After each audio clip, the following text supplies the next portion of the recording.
Salam, salam sejahtera dan salam sehat selalu untuk kita semua. Berjumpa lagi dengan saya dalam kesempatan yang berbahagia hari ini. Doa dan harapan saya kiranya damai sejahtera dari Allah Bapa di surga, kasih dan anugerah dari Tuhan Yesus Kristus, serta sukacita oleh Roh Kudus melimpah dalam kehidupan kita semua. Amin.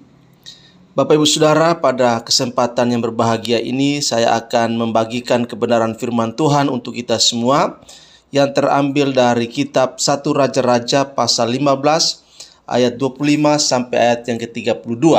Demikian firman Tuhan. Nadab anak Yerobeam menjadi raja atas Israel dalam tahun kedua zaman Asa raja Yehuda. Ia memerintah atas Israel 2 tahun lamanya. Ia melakukan apa yang jahat di mata Tuhan, serta hidup menurut tingkah laku ayahnya dan menurut dosa ayahnya, yang mengakibatkan orang Israel berdosa pula. Dan Baesa bin Ahia dari kaum Isakar mengadakan persepakatan melawan dia. Baesa menewaskan dia di Gibeton yang termasuk wilayah orang Filistin, sedang Nadab dan seluruh Israel mengepung Gibeton itu. Baesa membunuh dia dalam tahun ketiga zaman Asa, Raja Yehuda, dan menjadi raja menggantikan dia. Segera sesudah ia menjadi raja, ia membunuh seluruh keluarga Yerobeam.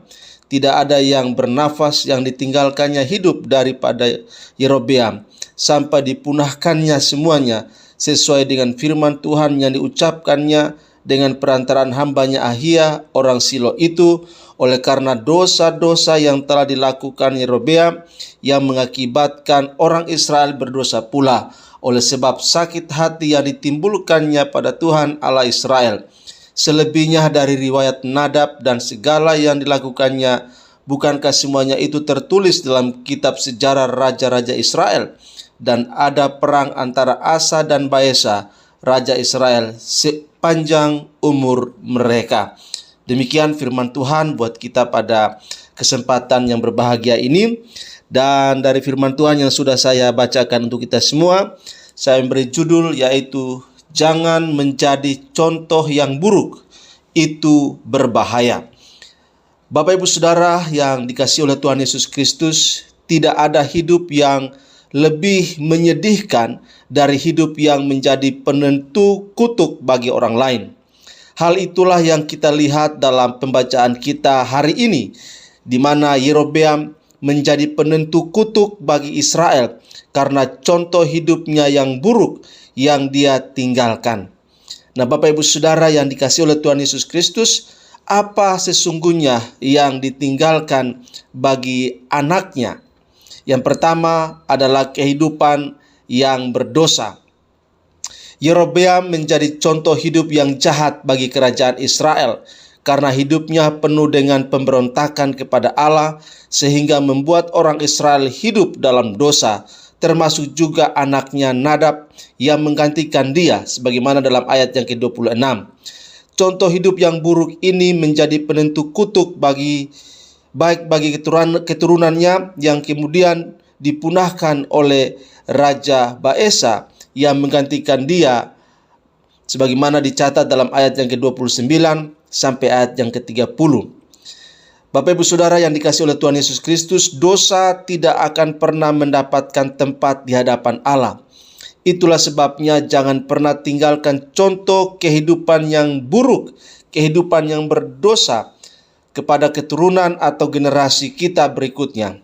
Kalau hari ini Anda sedang jatuh ke dalam dosa, jangan pernah mendiamkannya, tetapi selesaikan itu di hadapan Allah, bertobat dan berbaliklah ke jalan Allah, sehingga Anda tidak menjadi penghalang berkat Allah bagi keturunan Anda di kemudian hari.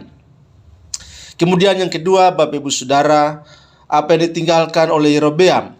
Selain kehidupan yang berdosa, yang kedua adalah kehidupan yang menyakiti hati Tuhan. Dikatakan dalam ayat yang ke-30, 1 Raja-Raja pasal 15, firman Tuhan katakan, oleh karena dosa-dosa yang telah dilakukan Yerobeam yang mengakibatkan orang Israel berdosa pula, oleh sebab sakit hati yang ditimbulkannya pada Tuhan Allah Israel.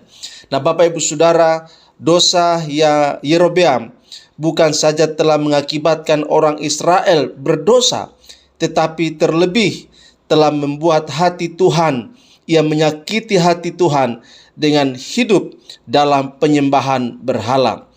Tidak ada dosa yang lebih menyakitkan hati Tuhan dari sikap yang menduakan Dia. Saat ini mungkin penyembahan berhala bukan lagi berupa patung yang kita sembah, tetapi ketika ada hal atau pribadi yang ditempatkan sebagai prioritas utama dalam hidup kita di atas Allah, itu sama dengan mendukakan Allah. Jadi jangan pernah memiliki kehidupan yang menduakan Tuhan, sebab itu tidak akan pernah ditolerir oleh Allah. Ingatlah, Tuhan itu adalah Allah yang cemburu. Karena itu Bapak Ibu Saudara, marilah kita berusaha, marilah kita berjuang sebagai orang beragama, sebagai orang beriman, sebagai orang percaya.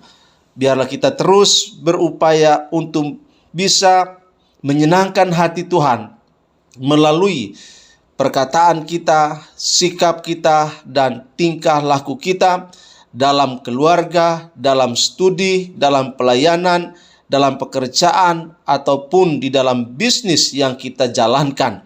Biarlah dalam seluruh gerak kehidupan kita, kita selalu berusaha untuk mempersembahkan hidup yang menyenangkan Tuhan, agar teladan-teladan kehidupan yang kita wariskan adalah teladan kehidupan yang menjadi berkat bagi generasi berikutnya, kepada keturunan yang ketiga, keturunan yang keempat, dan seterusnya.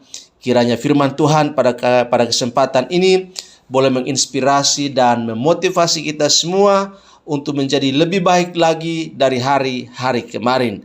Demikian firman Tuhan buat kita. Sampai bertemu. Tuhan Yesus memberkati kita semua. Shalom.